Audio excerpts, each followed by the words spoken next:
राऊत त्यासोबत अनेकांवरती 7 जणांवरती एकूण गुन्हे दाखल जे आहेत ते ठाण्याच्या कापूरबावडी पोलीस स्थानकामध्ये झालेले आहेत. काय एकंदरीत तुमचं म्हणणं आहे? मी आणि माझ्या कुटुंबियावर लावलेले जे आरोप आहेत हे निकालच खोटे आहेत.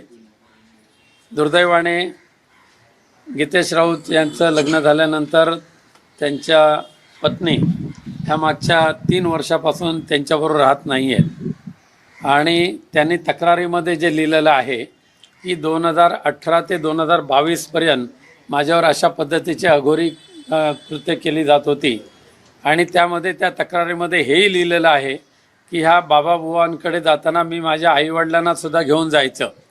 मग आईवडील जर तिच्याबरोबर होते आणि 2018 आणि 22 ह्या कालावधीमध्ये जर असे प्रकार होत होते तर ताबडतोब त्यांनी तक्रार का केली नाही? त्याला कोणी अडवलं होतं? त्यांच्यावर कोणी बंधन घातलं होतं? आज 2026 आहे, म्हणजे 22 साली किंवा 2018 ते 2022च्या दरम्यान झालेले हे जे काय असे जे प्रकार आहेत त्याची तक्रार ते 2026मध्ये करतायत.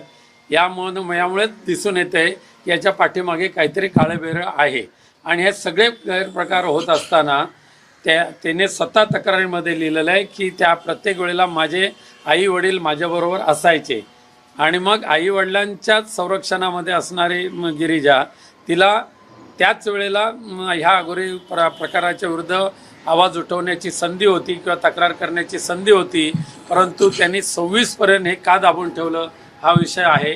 पण त्याचं खरं कारण असं आहे की आता गिरिजा राऊत याने DVची सूट फाईल केलेली आहे गेल्या महिन्यामध्ये आणि त्याच्यापूर्वीसुद्धा आमचे वकील आणि त्यांचे वकील यांनी ह्यामध्ये तडजोड करावी DVमध्ये यासाठी काही बैठका घेतल्या होत्या. पहिल्या बैठकीमध्ये तिने 5 करोड रुपये मागितले आणि 3 रूमचा घर मागितलं, 3 रूम किचन फ्लॅट, त्याचबरोबर ॲटोमॅटिक गाडी मागितली आणि तो फ्लॅटसुद्धा विथ टेरेस फ्लॅट असायला पाहिजे अशा पद्धतीची मागणी केली. दरमहा 2 लाख रुपये त्याशिवाय खर्चाला मिळाले पाहिजे अशी मागणी केली होती. आम्ही ती मान्य केली नाही. मग त्यानंतर पुन्हा तिने DVचं जे नोटीस दिलेले आहे आत्ता हे माझ्या हातात आहे ते, ह्या DVच्या नोटीसमध्ये 20D प्रमाणे कौटुंबिक हिंसाचार वगैरे ते काय नोटीस दिली. त्याच्यामध्ये आर्थिक अनुतोष रक्कम रुपये दरमहा 5 लाख, तसेच कायमस्वरूपी आर्थिक अनुतोष रक्कम 10 करोड देण्याबाबतचे निर्णय सामनेवाला यांनी द्यावे. त्याचबरोबर नुकसान भरपाई भावनात्मक त्रासापोटी जी नुकसान भरपाई आहे ती सुद्धा 2 करोड, 2च ना, 2 करोड 2 म्हणजे 10 करोड अधिक 2 करोड 12 करोड अजून एक आणि मागे एक आहे, अजून एक 50 लाख कसले तरी आहेत.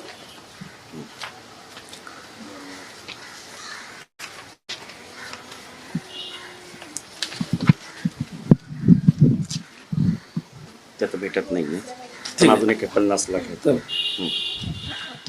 त्याशिवाय म्हणजे हे 12 करोड रुपये मागितले DVच्या नोटीसमध्ये आणि त्याशिवाय दरमहा 5 लाख रुपये खर्च मागितलं. त्याशिवाय घर आणि गाडी ही मागणी तर कायमच ठेवलेली आहे आणि ही मागणी मान्य होणार नाही हे लक्षात ठेवून तिने अशा पद्धतीचे खोटे नाटे आरोप आमच्यावर केलेले आहेत आणि ते आम्हाला मान्य नाहीत. तुम्हाला पोलीस स्थानकाकडून काही संपर्क करण्यात आला? आम्ही ही बाब आता पूर्णपणे न्यायालयाच्या अखत्यारीमध्ये आहे. आम्ही सुद्धा न्यायालयामध्ये गेलेलो आहोत. कापूरबावडी पोलीस स्थानकातल्या अधिकाऱ्यांशी बोलणं झालं, ते म्हणतात की राऊत कुटुंब आम्हाला संपर्क आम्ही करतो परंतु आम्हाला प्रतिसाद देत नाही. आम्ही इथेच राहिलो आहोत आणि ठाण्याच्या सेशन कोर्टामध्ये आमची त्याच्याविरुद्ध जी आम्ही केस दाखल केलेली आहे त्याची नोटीस आम्ही कापूरबावडी पोलीस स्टेशनला बजावलेली आहे. पण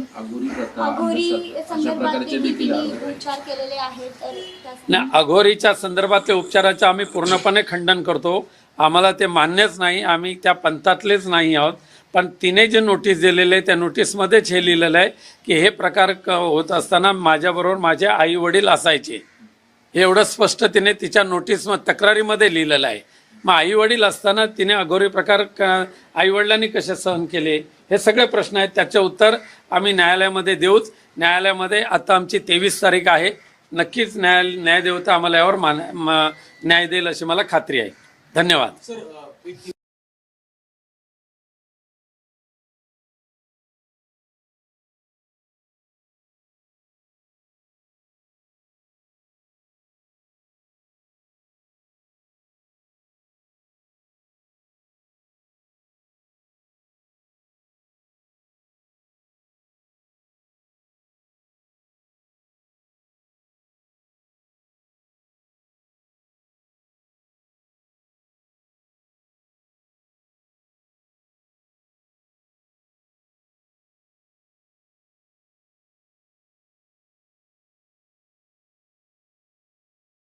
आज गितेश राऊत त्यासोबत अनेकांवरती 7 जणांवरती एकूण गुन्हे दाखल आहेत त्या ठाण्याच्या कापूरबावडी पोलीस स्थानकामध्ये झालेले आहेत. काय एकंदरीत तुमचं म्हणणं आहे? मी आणि माझ्या कुटुंबियावर लावलेले जे आरोप आहेत हे निकालच खोटे आहेत.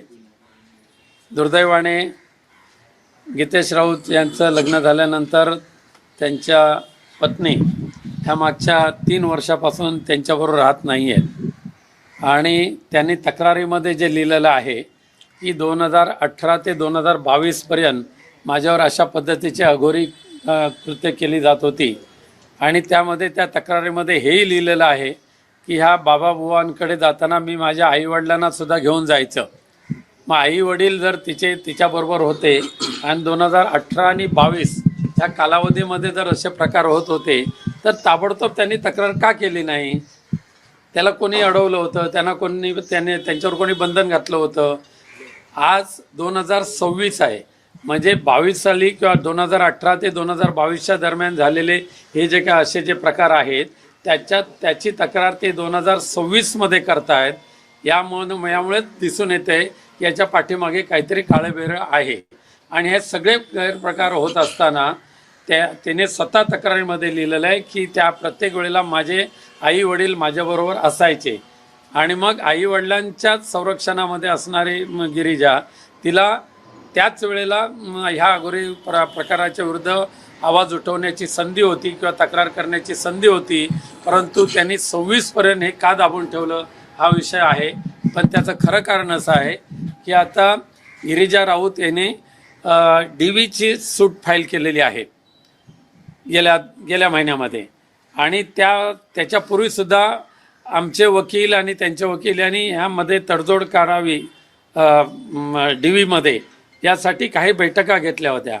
पहिल्या बैठकीमध्ये तिने 5 करोड रुपये मागितले आणि 3 रूमचा घर मागितलं, 3 रूम किचन फ्लॅट, त्याचबरोबर ॲटोमॅटिक गाडी मागितली आणि तो फ्लॅटसुद्धा विथ टेरेस फ्लॅट असायला पाहिजे अशा पद्धतीची मागणी केली.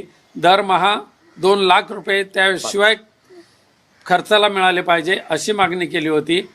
आम्ही ती मान्य केली नाही. मग त्यानंतर पुन्हा तिने DVचं जे नोटीस दिलेले आहे आत्ता हे माझ्या हातात आहे ते, ह्या DVच्या नोटीसमध्ये 20D प्रमाणे कौटुंबिक हिंसाचार वगैरे ते काय नोटीस दिली. त्याच्यामध्ये आर्थिक अनुतोष रक्कम रुपये दरमहा 5 लाख, तसेच कायमस्वरूपी आर्थिक अनुतोष रक्कम 10 करोड देण्याबाबतचे निर्णय सामनेवाला यांनी द्यावे. त्याचबरोबर नुकसान भरपाई, भावनात्मक त्रासापोटी जी नुकसान भरपाई आहे ती सुद्धा 2 करोड,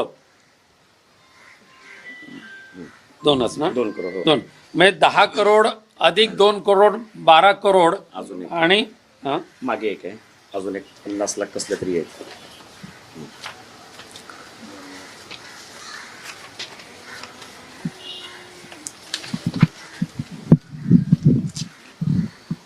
त्यात भेटत नाहीये, पण अजून एक 50 लाख आहे. त्याशिवाय म्हणजे हे 12 करोड रुपये मागितले DVच्या नोटीसमध्ये आणि त्याशिवाय दरमहा 5 लाख रुपये खर्च मागितला. त्याशिवाय घर आणि गाडी ही मागणी तर कायमच ठेवलेली आहे आणि ही मागणी मान्य होणार नाही हे लक्षात ठेवून तिने अशा पद्धतीचे खोटे नाटे आरोप आमच्यावर केलेले आहेत आणि ते आम्हाला मान्य नाहीत. पण तुम्हाला पोलीस स्थानकाकडून काही संपर्क करण्यात आला? ही बाब आता पूर्णपणे न्यायालयाच्या अखत्यारीमध्ये आहे. आम्ही सुद्धा न्यायालयामध्ये गेलेलो आहोत. कापूरबावडी पोलीस स्थानकातल्या अधिकाऱ्यांशी बोलणं झालं, ते म्हणतात की राऊत कुटुंब आम्हाला संपर्क आम्ही करतो परंतु आम्हाला प्रतिसाद देत नाही. आम्ही इथेच राहिलो आहोत आणि ठाण्याच्या सेशन कोर्टामध्ये आमची त्याच्याविरुद्ध जी आम्ही केस दाखल केलेली आहे त्याची नोटीस आम्ही कापूरबावडी पोलीस स्टेशनला बजावलेली आहे. पण अघोरी प्रथा अघोरी अशा संदर्भात प्रकारचे देखील उपचार केलेले आहेत, तर नाही, अघोरीच्या संदर्भातल्या उपचाराचं आम्ही पूर्णपणे खंडन करतो. आम्हाला ते मान्यच नाही. आम्ही त्या पंथातलेच नाही आहोत. पण तिने जे नोटीस दिलेले आहे त्या नोटीसमध्येच हे लिहिलेलं आहे की हे प्रकार होत असताना माझ्याबरोबर माझे आई वडील असायचे. एवढं स्पष्ट तिने तिच्या तक्रारीमध्ये लिहिलेलं आहे. मग आई वडील असताना तिने अघोरी प्रकार आई वडिलांनी कसे सहन केले, हे सगळे प्रश्न आहेत. त्याचे उत्तर आम्ही न्यायालयामध्ये देऊच. न्यायालयामध्ये आता आमची 23 तारीख आहे. नक्कीच न्यायदेवता आम्हाला यावर न्याय देईल अशी मला खात्री आहे. धन्यवाद.